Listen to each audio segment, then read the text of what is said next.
Attimi di paura questa mattina intorno alle 8:10 nel comune veneziano di San Michele al Tagliamento. Un violento incendio ha coinvolto il ristorante alla vecchia fattoria. Il rogo, dalle prime informazioni, sarebbe proprio partito dal camion alle mie spalle.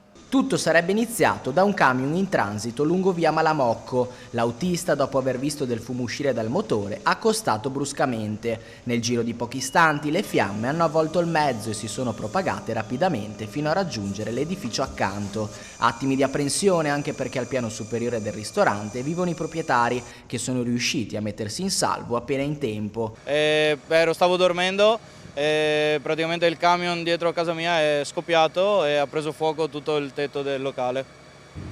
Sì, è stata un'esperienza un po' particolare, però dai, nessuno si è fatto male, quindi bene. Sono cose che vedi sempre in televisione lontane da noi e quando ti capitano a te non è un'esperienza facile, diciamo, dai.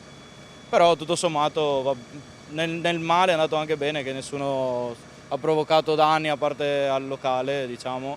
Però dai, tanta paura e basta alla fine.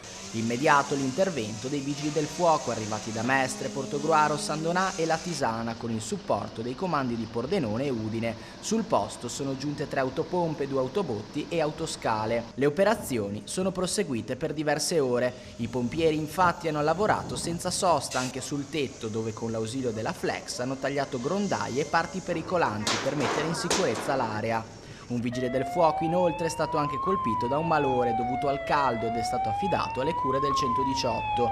Presenti anche i carabinieri per ricostruire con precisione l'accaduto. Sul posto restano ancora visibili le tracce del rogo, una struttura danneggiata e una comunità scossa, ma per fortuna nessuna vittima.